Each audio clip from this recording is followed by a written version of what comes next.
Kerukunan antar beragama di warga RW 04 Kalipasir itu selalu harmonis, tidak terjadi gesekan-gesekan yang menjurus kepada perpecahan sesama orang-orang Indonesia, warga negara Indonesia.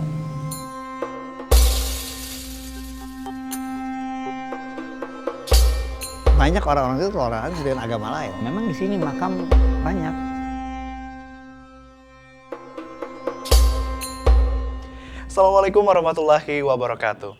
Pemirsa, perkembangan dan peradaban Islam di Indonesia ditandai dengan adanya akulturasi antara budaya Indonesia dan budaya lainnya. Salah satunya budaya Tionghoa menjadi tanda hadirnya akulturasi yang ada di tanah air. Dan pemirsa, saat ini saya sudah berada di Masjid Kalipasir yang letaknya berada di antara pemukiman warga yang mayoritas Tionghoa. Dan kali ini tempatnya berada di bagian timur dari Kali Cisadane. Dan masjid ini menjadi masjid tertua yang ada di kota Tangerang, Banten. Aroma hio dan juga aroma Islam begitu kental terasa di lingkungan masjid ini. Seperti apa keunikannya? Penasaran? Ikuti terus jalan-jalan Islami berikut ini.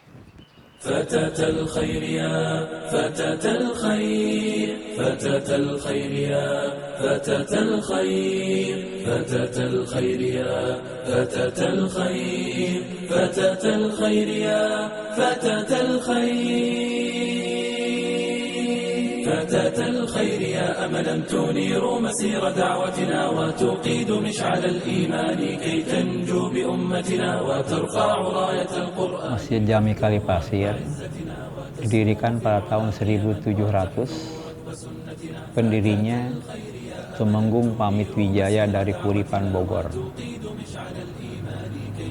Yang selanjutnya diteruskan kepengurusan oleh putranya pada tahun 1714 yang bernama Raden Bagus Uning Suradilaga. Kepengurusan terus berlanjut. Kepengurusan ketiga diteruskan oleh cucunya yang bernama Tumenggung Arya Ramdon. Satu di antaranya kepengurusan di sini yang menetap di Kalipasir. Sedangkan pendiri yang pertama Tumenggung Pamit Wijaya dan Raden Bagus Uning Suradilaga itu tidak ada penjelasan, artinya mereka langsung berdakwah ke tempat yang lain. Yang sampai pada akhir hayatnya Tumenggung Arya Ramdon ini mereka wafat dan dimakamkan di depan masjid.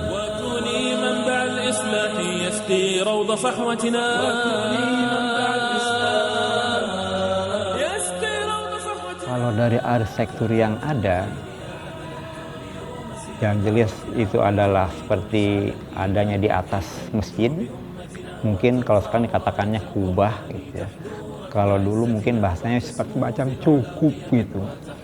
Itu memang kalau kita perhatikan ornamennya itu seperti ornamen Tionghoa. Ya. Tapi sampai sejauh apa sampai bisa berterus seperti itu tidak ada penjelasan lebih lanjut. Artinya yang jelas dari awal sampai saat ini tetap masih bisa kita pertahankan untuk ornamen yang ada di bagian atas masjid itu sendiri.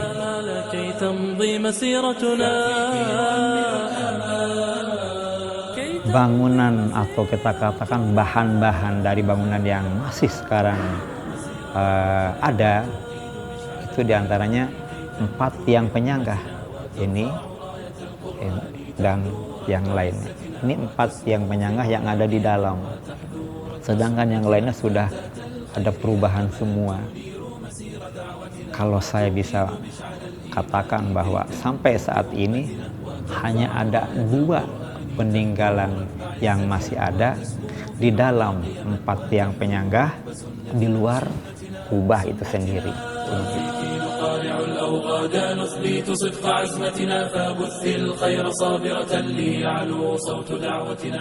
Kalau perubahan tidak ada, tetap luasnya sama seperti sekarang ini, gitu. Tidak ada perubahan, cuma bagian-bagian atau dari bahan-bahan bangunannya yang ada perubahan. صوت دعوتنا ليعلو صوت دعوتنا فتاة الخير يا أملا فتاة الخير يا أملا تنير مسير دعوتنا وتقيد Umumnya kalau masjid lama atau bangunan masjid lama itu kalau berada di satu tempat yang berbentuk 4 persegi panjang atau persegi panjang, itu arah masjid persis 4 persegi panjang atau persegi panjang. Cuma di dalamnya yang baru dibuat kiblatnya, termasuk diantaranya adalah untuk para imam atau mimbar sendiri. Itu sebabnya kalau saya perhatikan dengan bangunan masjid yang sekarang itu beda. Kalau bangunan masjid yang sekarang justru bangunannya sudah mengarah di kiblat gitu, sehingga ketika jamaah masuk sudah langsung mengarah ke kiblat.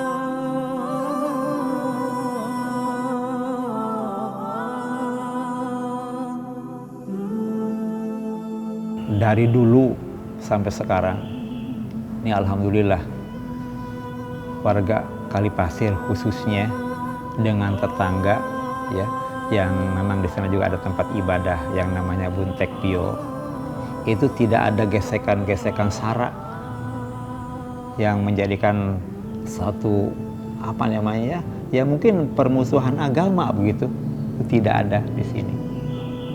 Memang kalau kita berpegang kepada satu ayat yang dikatakan lakum dinukum waliyadin, untukmu agamamu, untukku agamaku. Nah sementara kalau kita berbicara masalah soal bicara sosial, ada sosial keagamaan, ada juga sosial pribadi. Kalau kita bicara masalah soal sosial keagamaan, sudah jelas yang muncul adalah toleransi, begitu. Ya, artinya disinilah munculnya bahwa untukmu agamamu, untukku agamaku. Toleransi ada selama di antara kedua belah pihak tidak mengganggu. Jadi berjalan dengan lancar. Kita damai-damai aja lah, rukun dari dulu sampai sekarang. Nah, kemudian kalau kita bicara masalah soal sosial pribadi, entah itu dia umat Nasrani, mungkin Konghucu ataupun yang lain. Kalau soal pribadi mas, sesama makhluk Allah gitu ya, sesama makhluk Tuhan, kan tidak ada pilih, tidak ada istilah pilih memilih. Kita sama-sama berteman, kita sama-sama berkawan, tidak ada apa-apa. Nah, ketika menjalankan suatu perintah agama sudah terpisah, lain lagi. Jadi kembali lagi, untukmu agamamu, untukku agamaku. Secara pribadi kita sama-sama begitu.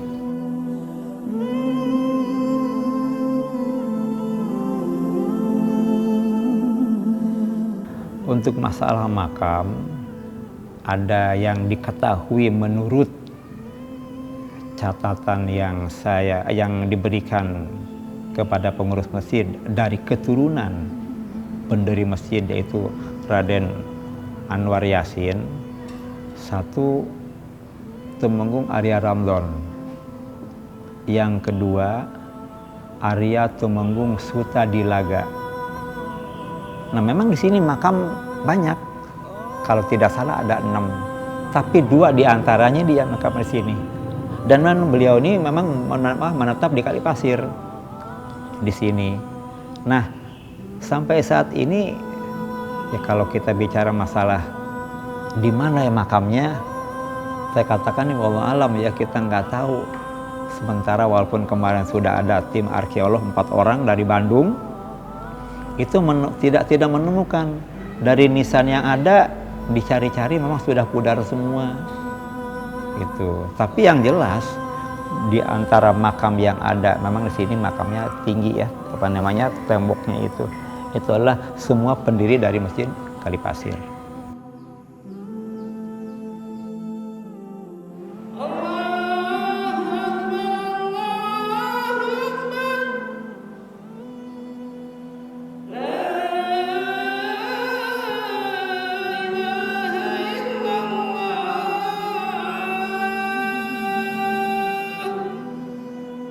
Warga saya ada sebagian beragama lain, di mana dahulu sampai sekarang kerukunan antar beragama di warga RW 04 Kalipasir itu selalu harmonis, tidak terjadi gesekan-gesekan yang menjurus kepada perpecahan sesama orang-orang Indonesia, warga negara Indonesia. Kami warga RW 04 Kalipasir berpegang kepada satu ayat Al-Quran, yaitu surat Al-Kafirun yang berbunyi A'udzubillahi minasyaitonirrajim, Bismillahirrahmanirrahim.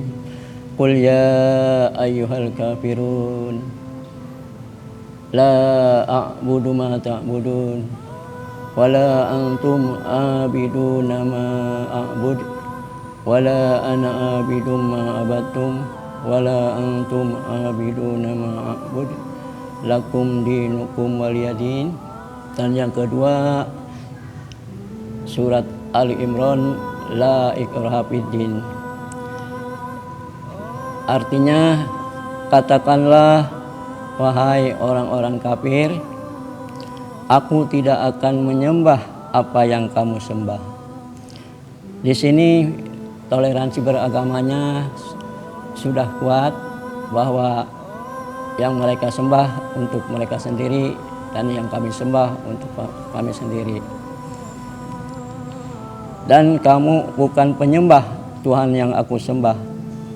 Di sini pengertiannya adalah Tuhan mereka untuk Tuhan mereka, Tuhan kami adalah untuk Tuhan kami. Dan aku tidak pernah menjadi penyembah apa yang kamu sembah. Dan kami warga Kalipasir tidak menyembah yang mereka sembah. Dan kamu tidak pernah pula menjadi penyembah Tuhan yang aku sembah. Dan kamu dari orang-orang yang berada di luar agama Islam tidak pernah pula menjadi penyembah Tuhan yang kami sembah.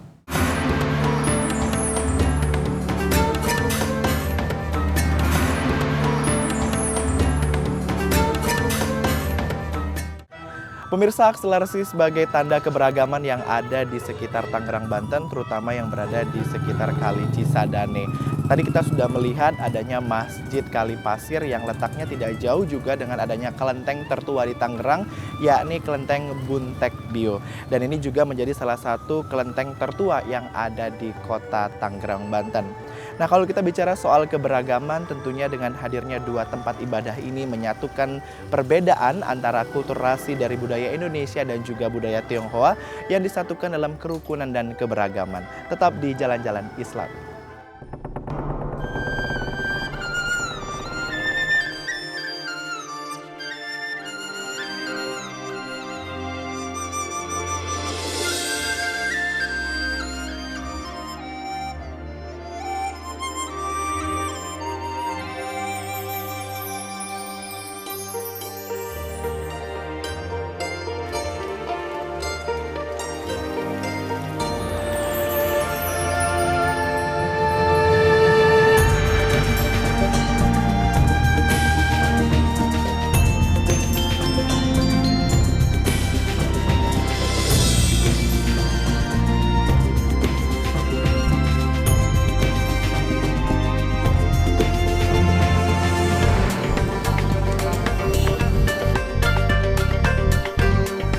Seperti yang sudah saya singgung di awal mengenai aroma hio dan muslim yang sangat kental dalam jalan-jalan Islami kali ini, yakni keistimewaan akulturasi yang terjalin dalam satu kawasan di sini. Letaknya yang tak jauh antara masjid bersejarah Jami Kalipasir merupakan berdirinya salah satu kelenteng tertua di Tangerang, Bun Tekbio.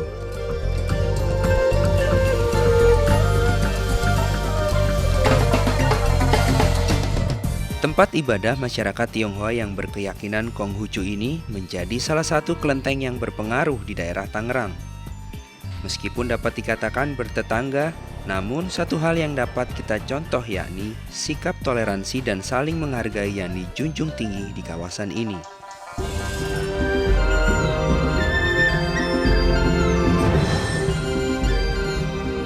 Menurut cerita sejarah, kelenteng berdiri lebih dulu. Kemudian baru Masjid Jami Kalipasir yang dibangun. Kelenteng ini pun yang mengalami renovasi pada bangunan, didominasi oleh warna merah, kuning, dan emas. Kelenteng yang saat ini masih tetap dan akan terus dipertahankan juga menyimpan banyak sejarah yang akan menambah kekayaan etnis di kota Tangerang.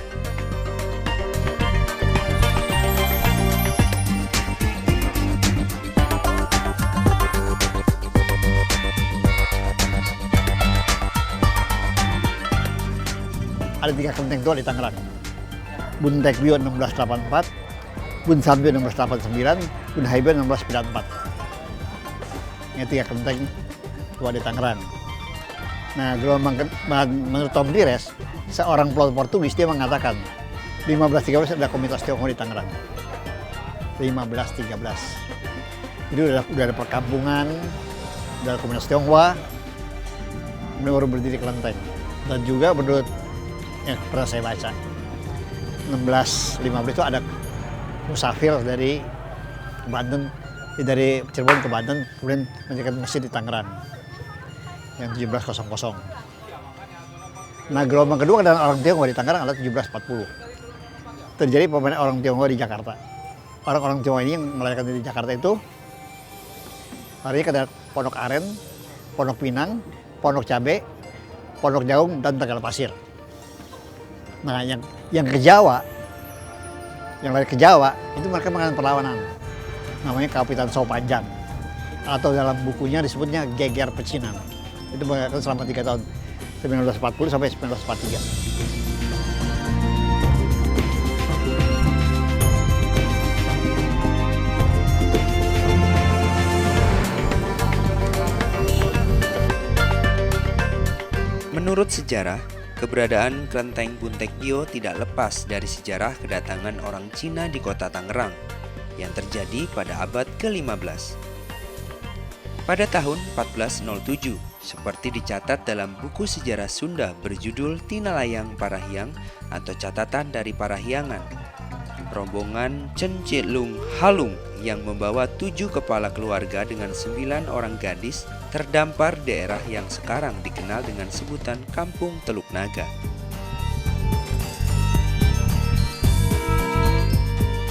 Tujuan mereka semula adalah untuk pergi ke Jayakarta. Namun keberadaan masyarakat etnis Tionghoa juga memiliki beberapa versi lain. Meskipun memiliki keyakinan atau kepercayaan yang berbeda, bukanlah menjadi alasan yang dapat memecah rasa persaudaraan antar umat lain. Justru seharusnya sikap yang sudah terjalin lama di kawasan Kalipasir ini menjadi panutan bagi umat lainnya. Saling menghargai, toleransi yang tinggi, dan saling memiliki kunci persatuan yang sesungguhnya antar umat beragama.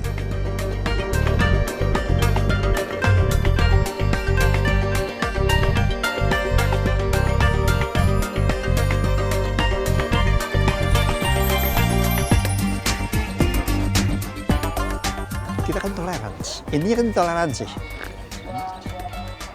Banyak orang-orang itu toleransi dengan agama lain. Semua sama sih. Ini kan kita, kalau kita beragama itu toleransi. Dengan bagaimana kita dengan keberagaman, multi etnis, multi agama, multikultural, menciptakan satu keharmonisan. Ya, pesan saya supaya intinya kan tetap ditoleransi, menghormati agama orang lain. Maka di agama Konghucu dikatakan Di 4 penjuru lautan kita semua adalah saudara. Intinya di situ. Tidak membedakan suku, agama, ras.